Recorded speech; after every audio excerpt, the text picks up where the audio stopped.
viewers, and welcome to today's edition of Up Close and Personal on Trump Television.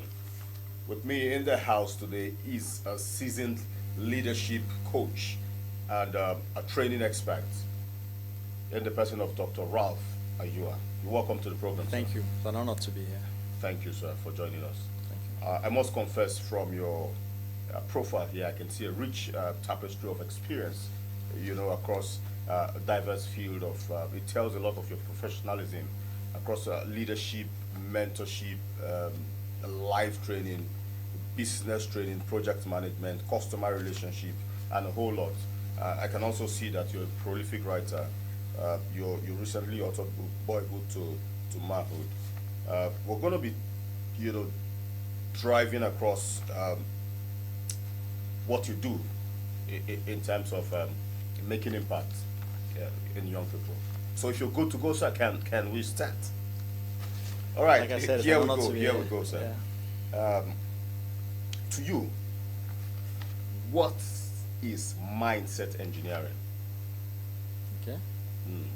So the organization I started, which is a Center for Attitudinal Change, it was established on the backdrop of what I see around the country, the mindset, the attitude. When you look at countries like Dubai, Singapore, Israel, what stands out for them is not their natural resources. What really stands out for them is the attitude of their leaders, their mindset. The Prince of Dubai literally turned the desert into a Garden of Eden. Mm. So it is not resources that transform a nation. It's mindset that transform a nation. And that is why we started this organization, to see how we can transform the attitude and the mindset of Nigerians. Because it's only when you have transformed mindset that you can have a transformed nation. No matter the resources you have, if the mindset is not transformed, that nation will not be transformed. So mindset is basically what determines how you respond to situations, how you solve problems. Some people see life, they see the glass cup half empty. Mm. Some people see the glass cup half full. How you see life determines the potential you unlock, determines the action you take, and then determines the result of your life. And it all goes back to mindset. It all goes back to attitude. So attitude is everything. If you don't have the right attitude, you cannot make any meaningful transformation. Okay, all right, thank you, sir. Rafadom Leadership Foundation. How far so far has your foundation been revolutionizing mindsets?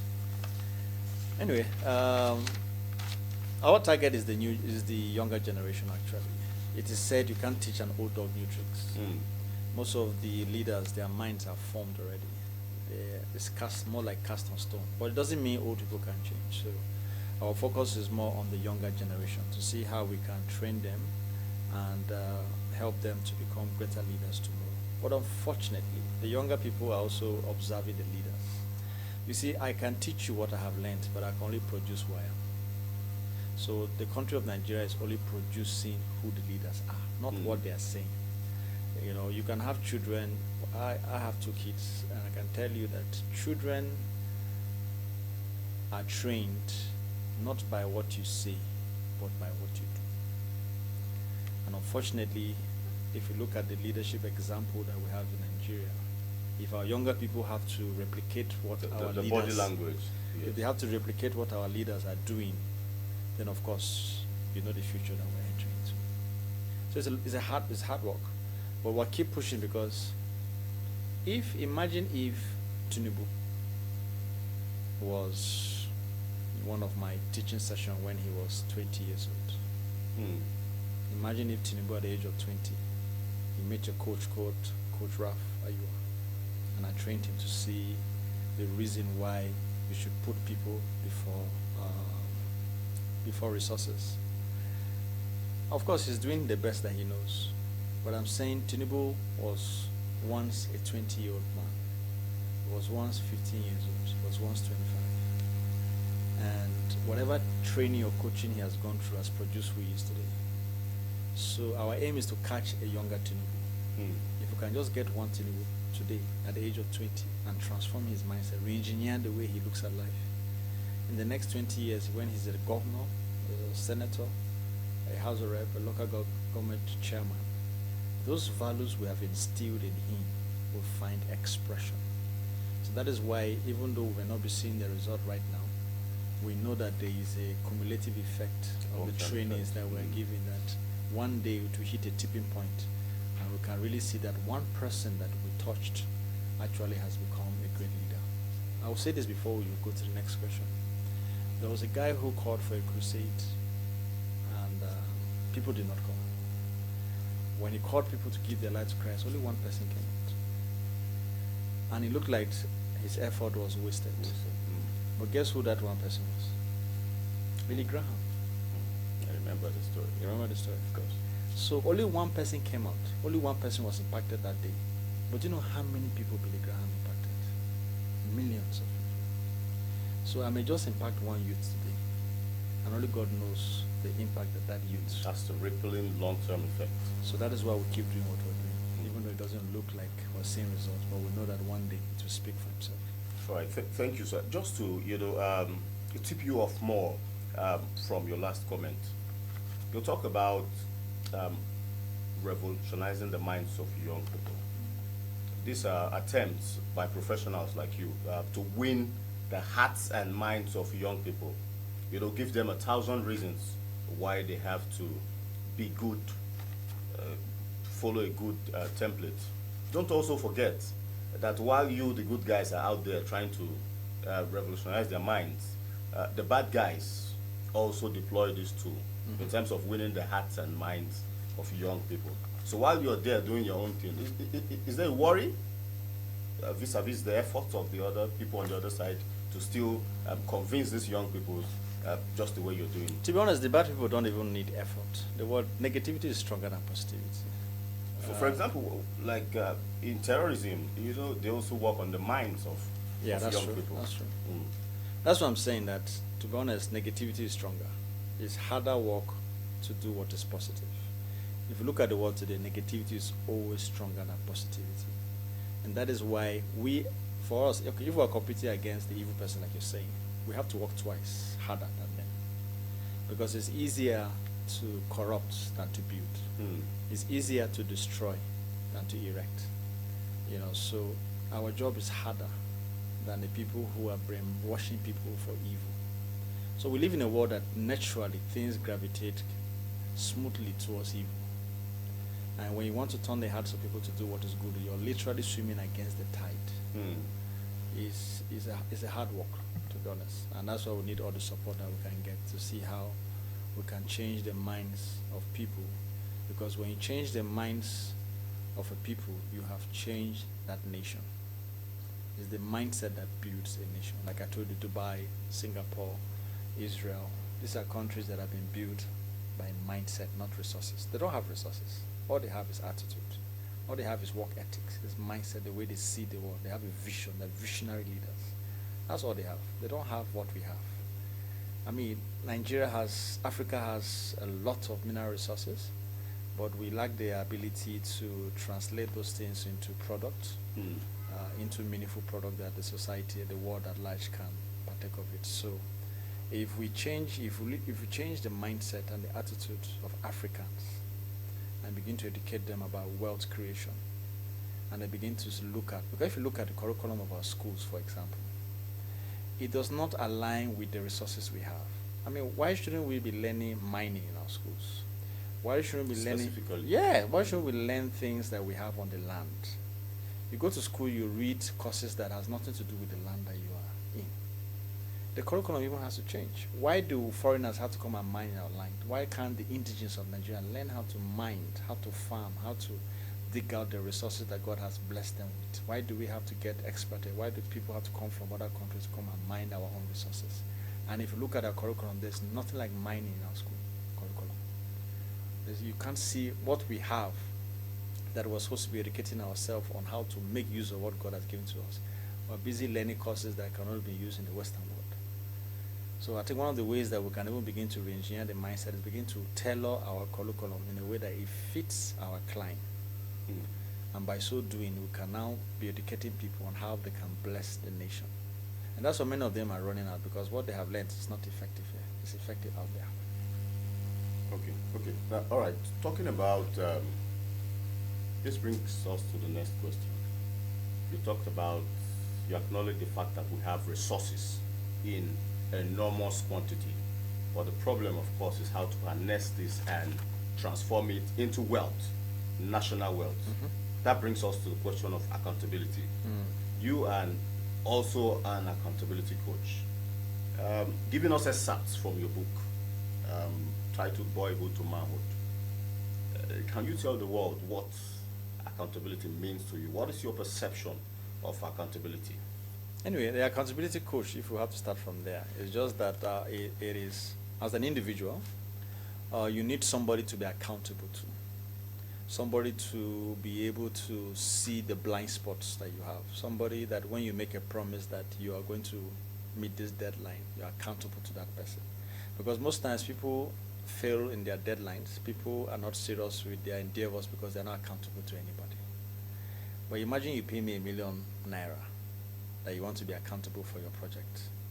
Because of that money you've paid me, you want to make sure that that money does not go to waste. Of course.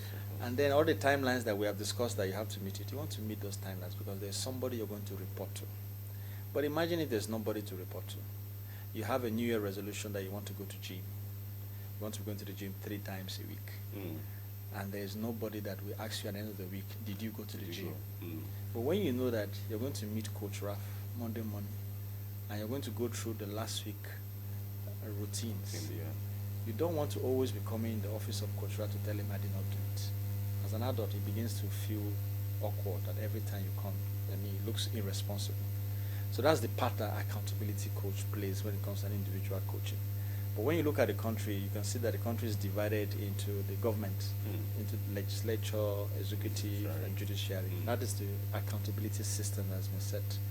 You know, but unfortunately, when you live in a country where they worship money, one person can buy the whole arms. The whole arms. And then once the whole arms are bought, there's no longer accountability. Of course. And so that is the problem. So once you can buy the arms that are supposed to hold you accountable, then there's no accountability. And then once there's no accountable, then anything flies. And that is where the problem. But accountability is what helps an individual, a government, to make sure that there are boundaries in how you operate. All right. Thank you so much. Okay. All right, we're moving to the next question. We're going back to mindset. As an expert, how can you change? We're talking here about entrepreneurs. You know, don't forget countries of the world that are doing well now economically. For example, China. A chunk of their inflows, forex, is championed by small businesses, scattered all over the places. You know, that's entrepreneurship. So as an expert, how do you change the mindset of startup entrepreneurs? I like it when you say as an expert. All right, so in Nigeria, in this climate, the major challenge is delayed gratification. The problem we have here is people are in a hurry to prove a point. And that is why most small businesses die quickly.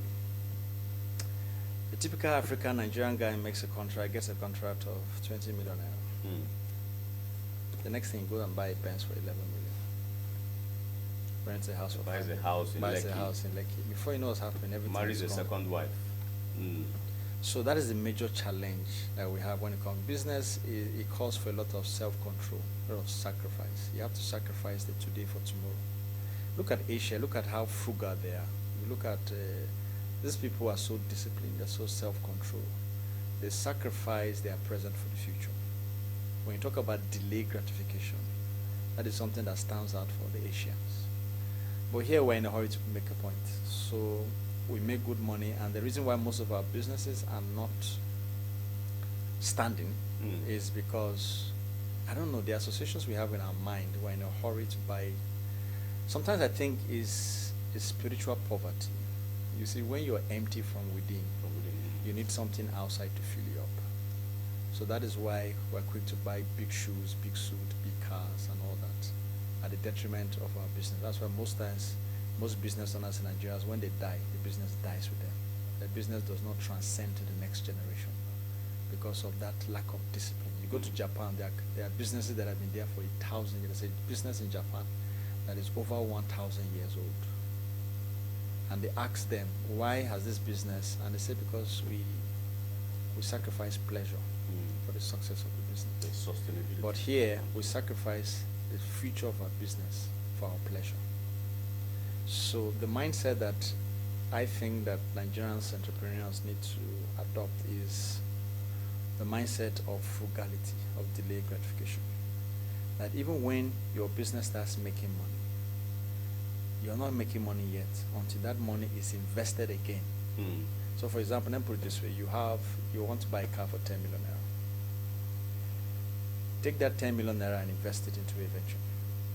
It is the profit from that 10 million naira that you use to buy a car, not the 10 million. Not the 10 million, of course. So your business has made 10 million. Don't use that 10 million to buy your car.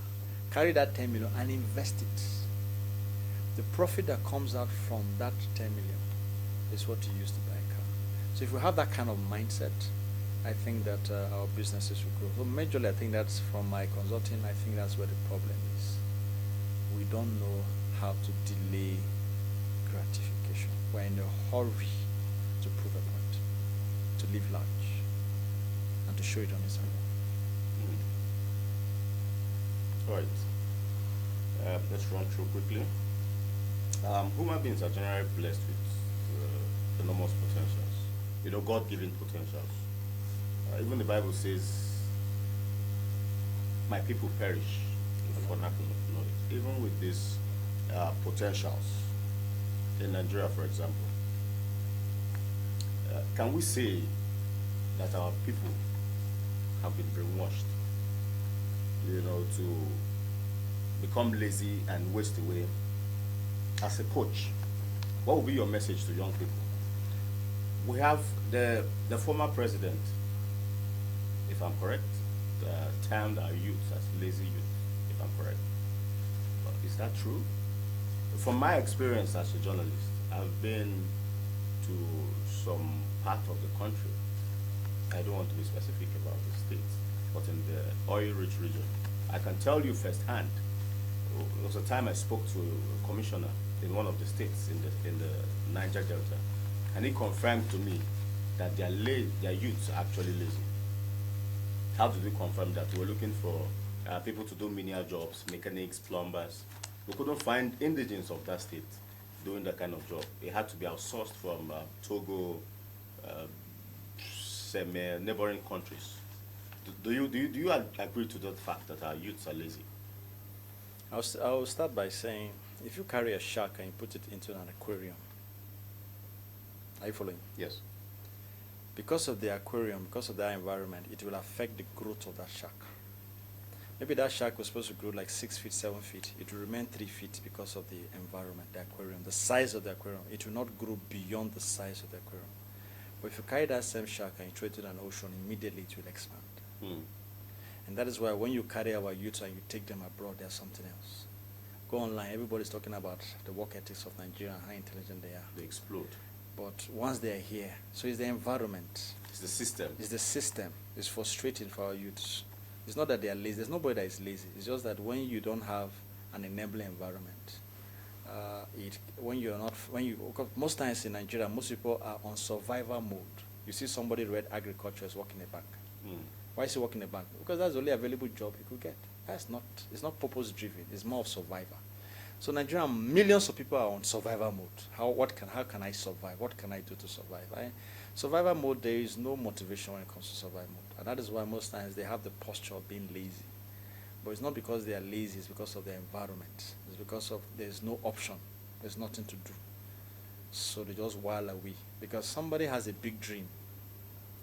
He has a big vision. And you want him to go around now as a coupler repairing shoes or doing those menial jobs. These people have big dreams. And the environment has not given them the platform to express these dreams. And that's why it seems like they're lazy. Take that same youth outside the country and you see how hardworking that person is. Nigerians are very creative, very intelligent. but the environment, So they're like, can we now conclude that the environment is preventing them from um, showing off from benefiting from their that's what I've said. potentials, maximizing their Put a shark in an aquarium and the shark will not grow. But throw that shark in an ocean and it will grow. Most of them are in aquariums, they're in ponds. And that's why they cannot express themselves. They are frustrated, they are angry. A lot of things they want to do, they cannot do it. And that is why you're seeing what somebody wants to start a business in Nigeria.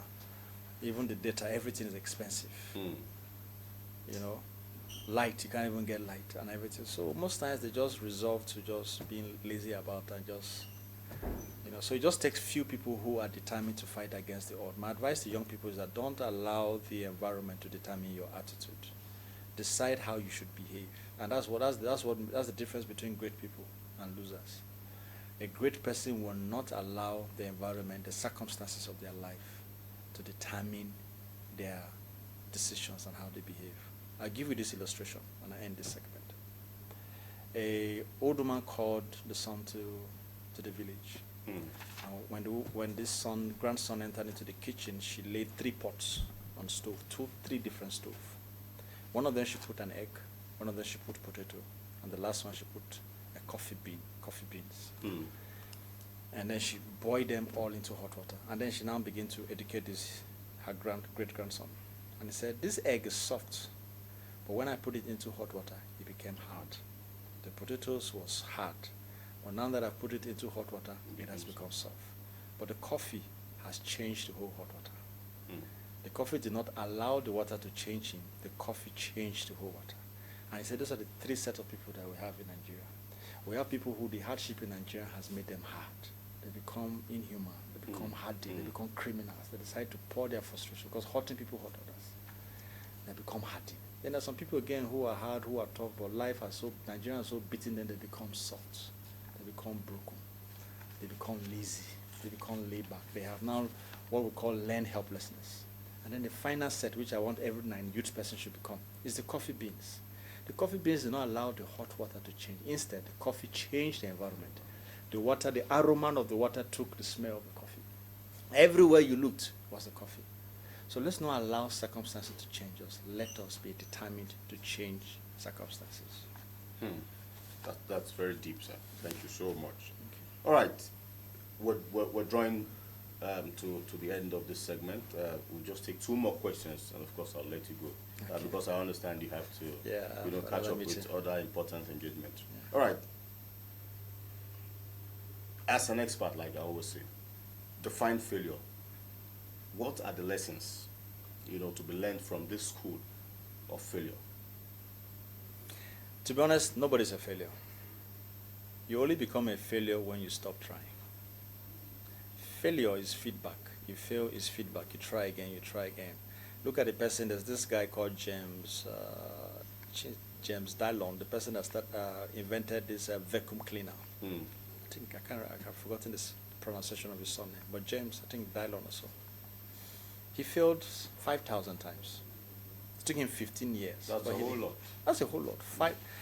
We said that the person that invented the bulb failed 1,000 times, but people have not heard about James that invented the vacuum cleaner. He failed 5,000, but he never gave up. For 15 years, he was a failure. He kept trying for 15 years. But eventually, he came up with a good vacuum cleaner. Today, he's worth over $30 billion. But hey, if James had given up at the 2,000th time, then he's a failure. You're only a failure when you give up.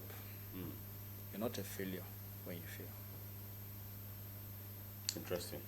All right, let's take your final words to the young people.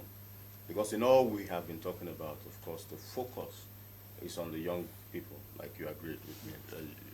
You noted that we can't teach an old dog new tricks. Planning and investing in the future. What is the way forward? Your final words to the young people. So I think our young people need to become more courageous to step into their desires, and they should not follow the programming, societal programming, because we have a societal programming. You go to school, you get a job. And it is not employees that make a country.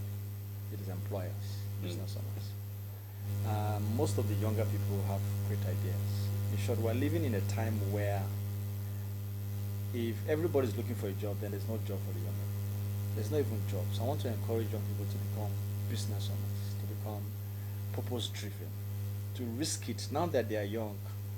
You know, like for me now, I'm married, I have kids, I have responsibilities. I can't take risk like a young person, but young people can take risk. They can launch out with their business idea, launch out with their dream. One thing is that when you discover your purpose, you become a very dangerous person. And people who discover their purpose, you become like an irritant to people around you, because now you have discovered something that makes you independent and powerful. So my advice is that let us make the transition from salary to profit. Let's make a transition to become business owners and to become people who are pursuing their authentic self. Because society wants us to behave in certain ways. But I want to advise young people, don't allow society to determine who you are. You are very, you can't live the life of other people, because when you imitate other people, you're just living another person's life. You have your own unique life. You have your own authentic life. So your tribe, your people that may like you may shrink, but the people who will like you for who you are your real people. So I want to encourage young people to become authentic, to become courageous, to launch out on those ideas, on those dreams that God has put within them. Myles Munroe of Let Memory says the graveyard is the richest place, because many people have died with their songs, with their books, with their businesses, with their ideas. I don't want any young man listening to me to die with that dream, that idea. Don't become old and be regretting why you didn't start that business, why you didn't pursue your dream. Now that you're young, pursue that dream. Like, remember what I said? Failure is only when you give up. You may fail many times, but as long as you stay long with that problem, you will succeed. I end by a quote by Albert Einstein. Albert Einstein says, many people think he is smart, but they fail to realize that he only stays longer with his problems. Thank you so much. I must thank you so much, sir, for those deep insights, because I hope our viewers have learned a lot today. So we have been talking to Dr. Ralph Ayua, the founder and leadership development manager of Rafadom Leadership Foundation. He's also the author of the book Boyhood to Manhood and so many other deep exposés. Thank you so much, Thank you so for much, coming sir. on the program. Thank you, sir. Thank you so much. Thank you. All right, viewers, we've come to the end of the show today. Always stick to us for more of this kind of content. I remain Mazi Emmanuel Obiswe. See you again next time. Thank you.